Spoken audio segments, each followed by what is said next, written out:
Assalamu alaikum hordoftoota fi kabajamtoota tokkummaa faamilii marti keessanuu akkam nagaa jirtu fayyaadha. Hadhallee viidiyoo biraatiin walitti deebinee jirra. Hadhallee kan wajjin hojjennu maaksii fuula keenyaa fi nu barbaachisanidha jechuudha. Akkuma asitti fuuldura keessanitti amma afoo keessanitti argitan asitti wanta na barbaachisan keessaa waa lama qopheeffadhee jira. Akkuma argitan asitti kaarota qaba.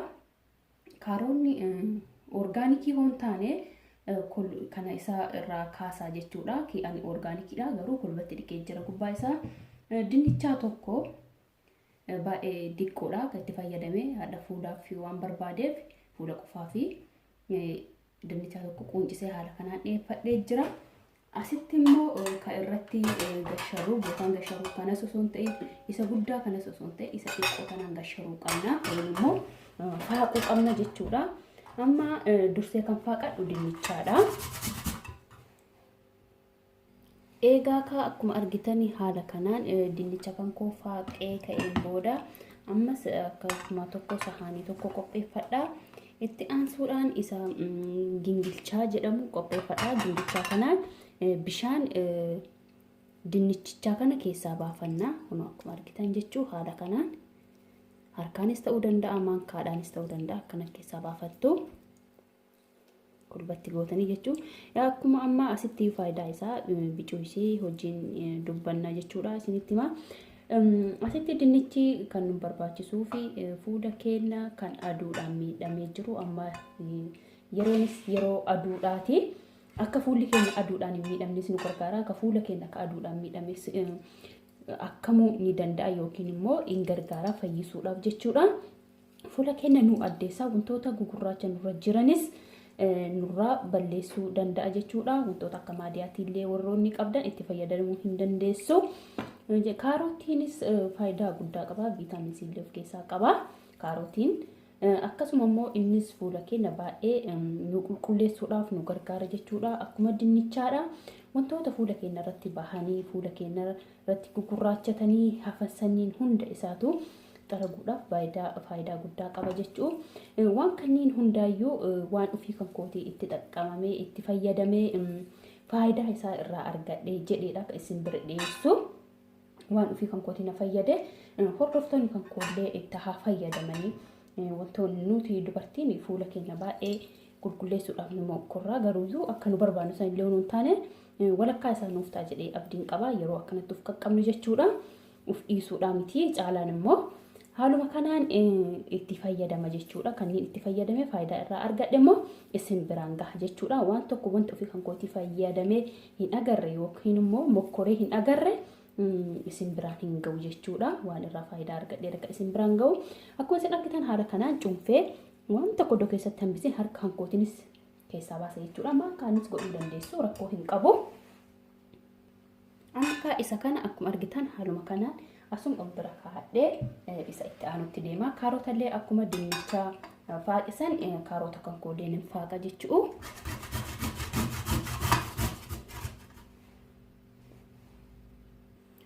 Amma kaarota kan koodlee akkuma argitan haala kanaan faaqadhee geessee jira. Amma maal godhaa kaarotallee akkuma dinnichaa san itti keessaa cuunfee bishaan kan koo baafadha. Haaluma kanaan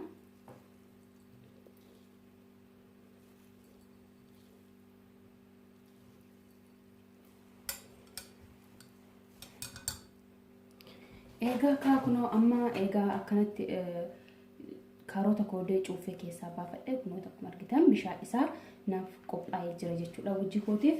Asittis dinnichi duratti faadhe kunoo haala kanaan jala aan kan barbaadu bishaan isaa kana osoo hin ta'in kan jalaa kanaadha kan barbaadu isa lixii fakkaatu kanaadha kan barbaadu hadha fuula kan kootiif.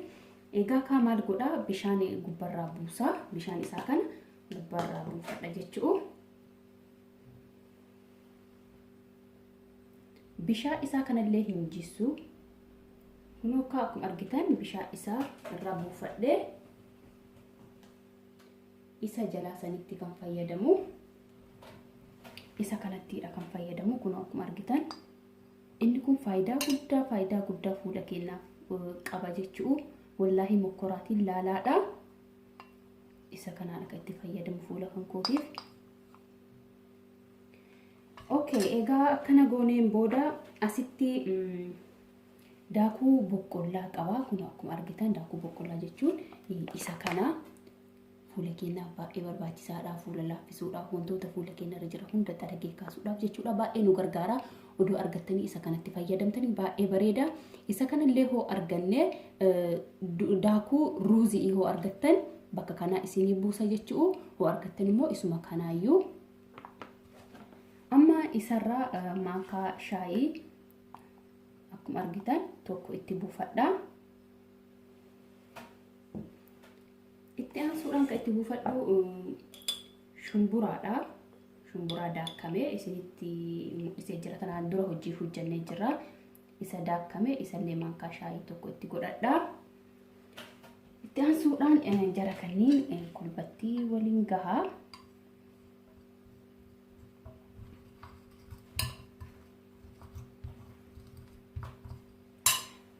Asitti amma bishaanicha kaaroticha keenyaa itti buufataa waliin gaa haga inni nu laafutti jechuu. Akkasitti waliin gaadha kolbatti.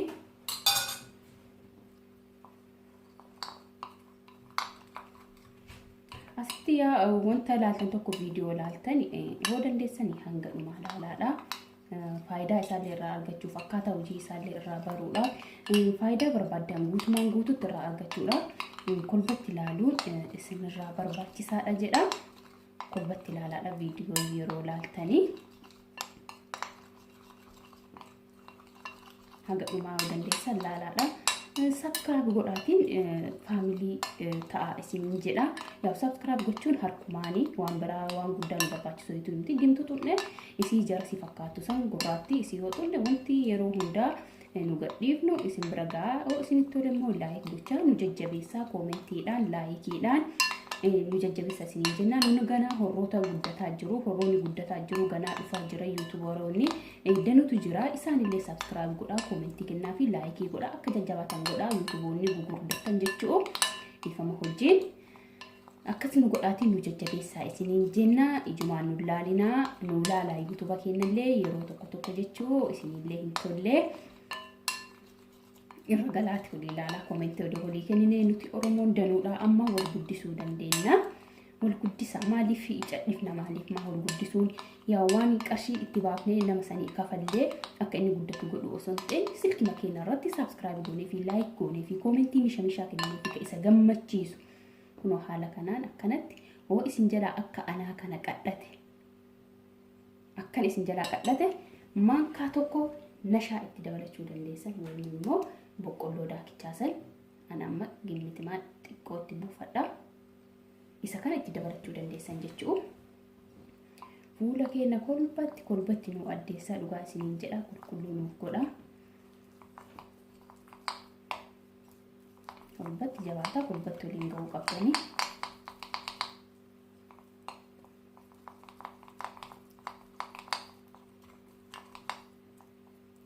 Akkana ta'a argatanitti. Amma ani fuulli kan koo baay'ee nagoga waan ta'eef ani loomii itti fayyadamu warri barbaadan loomii itti fayyadamuu dandeessanii an asitti viitaamin C fayyadama. Taphitaa 5 kan taatu timaatimii illee itti godhuu dandeessanii. Burtukaana qabaannaa illee burtukaana godhuu dandeessanii. An asitti oolii fayyadama. Olive oilii jechuudha. Isin waan barbaadan waan fuulli keessan isiniif jaalatu itti fayyadamuu dandeessanii xiqqoo wanta kana hin godhu fuula kan kootti waan gogaa ta'ee fi warroonni oilii ta'e fuulli isaanii waan kan itti fayyadamuu dhiisuu ni dandeessu jechuu.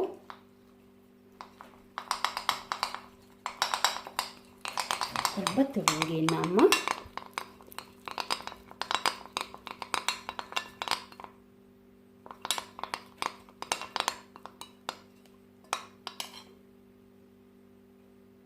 Argitan kireemii kana fakkaatu argannee jira. Isa kanallee hin jissu cuunfaa duratti ka dinnichaatii fi kaarotichaa walitti kanaan kallatee luka kootii maaksii ajaa'ibaa hojjadha jechuudha. Haa ta'u innillee isallee hin ka'a. Amma itti aansuudhaan kan isinitti mul'isu asitti oduu fuula keenya saamunaadha erga dhiqanneen boodatti isa sukkaaraa fi zayitii kana kokonaat oilii ta'uu danda'a, avukaadoo ta'uu danda'a, olive oilii ta'uu danda'a waan qabdan keessaa jechuudha. Isa kana harka kootirra isin mul'isa. Akkana goonee fuula keenyarra wantoota gogaa duddu'aa ta'ee fi wantoota fuula keenyarra hin barbaachifne wantoota jiran haala kanaan nuuf xaragee kaasa jechuudha. Isa kanaan dura iskiraab akkanatti gochuun jechuudha. Kolbatti itti gaqqabnee sukkumoo osoo hin ta'in gubbaa isaa haala amma akkuma argitan kanaan akkanatti sukkumaa. Kun sukkaaraa fi buna diqqoodha. Zayitii itti godhee bakka waan biraa hin qabu. Haaluma kanaan kun akkanatti sukkumnee wantoota gogaa duddu'aa ta'an fuula keenyarraa qulqulleeffannaa dursinee jechuudha. Yeroo kana goonu fuula keenya kolbatti saamunaadhaan dhiqachuu qabna. Erga saamunaadhaan dhiqanneen boodatti isa kana goona jechuudha. Erga isa kana gooneen booda eega dhiqanna ofirraa erga dhiqanneen boodatti maaksii keenya dibannaa jechuudha. Amma kunoo eega kana godheen boodatti dhiqadha. Amma kunoo erga dhiqadheen booda kana fakkaata. Sallee qabaannaan gurraacha nafa kamirraayyuu qabaannaan gurraacha jechuudha. Itti fayyadamuu hin dagatinaa. Itti fayyadama baay'ee isin gargaaraa wallaahi waan ofii kan kooti mokkoree waan na fayyadeedha kan isin biraan gahu jechuu. Gara gurraacha sallee qabaannaan bobaa keessan jalallee taanaan ciqilee keessan jilba keessan waan hundaafiyyuu baay'ee barbaachisaadha. Inni maaksichi kun akkana godheeti. Ani kanaan durallee isinitti mira daqiiqaa hin qabu. Erga naa gogeen booda hin dhiqadha. Wanti nama miidhaa as keessa tokkollee hin jiru. Wanti keemikaala qabu. Wanta kokkee keenyatti nyaannuudha. Waan garaa keenya keessa seenuudha. Afaan keenyaa gadi seenee haga gar'aatitti dirrasii waan gahu waan ta'eef waan tokko miidhaan nurraan hin gahu. Waan tokko wanti sodaataniif hin jiru. Wanti daqiiqaallee qabamuuf hin jiru. Ani yeroo gogee ofirraa dhiqadha. Isinoo barbaadan daqiiqaa qabachuu ni dandeessu jechuudha. Haaluma kanaan akkanatti dibadha. Dibannee bichaa dhiisuun faayidaa hin qabu. Daqiiqaa 2-3 akka masaajii akkana gochuu qabna fuula keenya irratti jechuu akkuma amma harka koota irratti godhaa jiru kana haaluma kana akkana godhuu qabdani fuula keessan irratti. Egaa akkana eega godheen boodatti hanaa goguu nan dhiisa. Amma kun akkuma argitan haala kanaan naaf gogee jira. Amma isa kana nan dhiqadha bishaaniin. Bishaan dura diqqoo ho'aa ta'ee dhiqadha. Akka fuula kootiitti isin hima. Achi ka'ee immoo isa dhumaa bishaan qabbanaa ta'een fuula kan koo dhiqadha jechuudha. Saniin gamatti immoo kireemii barbaade fuula kan kootiif na barbaachisu dibadha jechuudha. Amma harka koo dhiqadha. Kun amma akkuma argitan haala kanaan dhiqadhee deebi'ee jira. Bu'aa isaa immoo wajjinuu laala kunoo yaa obboleeyyan koo. Kana naaf fakkeessee jira. Bakki dibatame kana kunoo bakki dibatamuun arguu dandeessu. Baay'ee laafina isaa isinitti mee hin danda'u. Isinuu gootanii arguu dandeessu jechuudha. Wallaahi baay'ee namatti tola. Mokkoraatiin laalaadha. Hoo isin fayyade koottaatiin koomentii jalatti na himaadha. Isiniin jedha haadha viidiyoon keenya kana fakkaata. Subscribe gochuullee hin dagatinaa. Isinitti tole like godhaa. Koomentii jalaan koottaatiin nu jajjabeessaa. Isiniin jenna nu guddisaa wal guddifnaa. Warroonni ganaa dhufaaru akka kiyyaa danuutu jirtu.